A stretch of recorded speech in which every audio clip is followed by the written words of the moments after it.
Puta que pariu, você viu o que aconteceu na Fórmula 1? A FIA, a mesma FIA que passou os últimos 2 anos dizendo que o regulamento de motores de 2026 estava fechado, blindado, definitivo, começou a sinalizar mudança. Antes da temporada nem começar. Nesse vídeo eu vou te mostrar exatamente o que mudou, por que mudou, quem ganha com isso, quem perde, e por que essa é, ao mesmo tempo, a coisa mais sensata e mais constrangedora que a federação podia fazer. Para entender o tamanho disso, lembra do que o regulamento de 2026 prometia.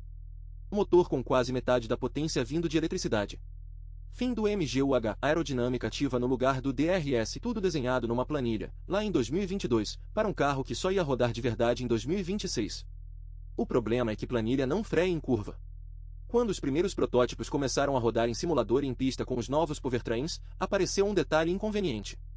Em retas longas, tipo Monza, Baku, Las Vegas, o carro pode simplesmente ficar sem energia elétrica antes do fim da reta. E aí, sem o empurrão do motor elétrico, o carro perde dezenas de quilômetros por hora no meio da reta. Não no fim da reta. No meio. Imagina assistir a uma ultrapassagem em câmera lenta forçada porque a bateria acabou. Isso não é Fórmula 1.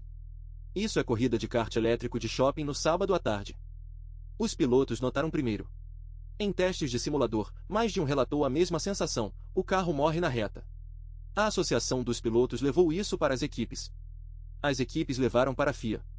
E a FIA, no início, fez o que a FIA sempre faz quando alguém aponta um problema num regulamento que ela mesma escreveu. Disse que estava tudo sob controle, que ajustes finos seriam feitos, que o regulamento era robusto. Só que os meses foram passando. E a pressão não veio só dos pilotos. Veio das equipes que já gastaram centenas de milhões de dólares desenvolvendo motores para esse regulamento. Mercedes, Ferrari, Red Bull Powertrains, Audi entrando, Honda voltando pela Aston Martin. Nenhuma delas quer correr o risco de a temporada de estreia do motor mais caro e mais complexo da história da F1 virar piada nas redes sociais por causa de carro perdendo velocidade no meio da reta. Então a conversa virou oficial. Reuniões de comissão técnica, propostas de ajuste na gestão de energia, discussão sobre dar mais folga elétrica ao carro, possibilidade de mexer no formato da aerodinâmica ativa para compensar. E aqui mora o problema de verdade. Mudar regulamento em cima da hora não é neutro. Cada fabricante já fez escolhas de engenharia baseadas no regulamento como ele estava escrito até agora. Quem apostou mais pesado em eficiência elétrica pode estar otimizado para um cenário que está prestes a mudar. Quem deixou mais gordura no projeto, mais robustez, menos otimização extrema, pode de repente estar com vantagem que não veio de mérito técnico. Veio de sorte de calendário. Isso é especialmente sensível para quem está chegando agora. A Audi gastou anos e bilhões desenhando um motor do zero para esse regulamento específico. A Aston Martin trouxe a Honda de volta apostando nessas regras. Se a FIA mexe demais, mexe tarde, ou mexe de um jeito que beneficia quem já está estabelecido há mais tempo, Mercedes e Ferrari entendem motor híbrido de F1 desde 2014. Isso muda completamente o equilíbrio competitivo antes da primeira volta oficial valendo alguma coisa. E tem outro ponto que ninguém fala. Regulamento ajustado tarde demais é regulamento que não foi testado o suficiente. A diferença entre ajuste fino e remendo às pressas às vezes só aparece quando o carro está na pista, na corrida, com tudo em jogo. E é aqui que entra o rage do paddock de hoje. Porque esse problema não é novo. Não é a primeira vez que a FIA escreve um regulamento, recebe avisos durante o processo de consulta, e só presta atenção quando o problema já está pronto, testado e documentado por quem vai operar o equipamento. Foi assim com o efeito solo de 2022 e o porpoising. Engenheiro de aerodinâmica nenhum se surpreendeu com aquilo, mas a federação só agiu depois que pilotos saíram do carro reclamando de dor nas costas em rede nacional. Foi assim com mudanças de pneu, de asa, de zona de DRS, ano após ano, sempre o mesmo roteiro. O padrão é sempre igual.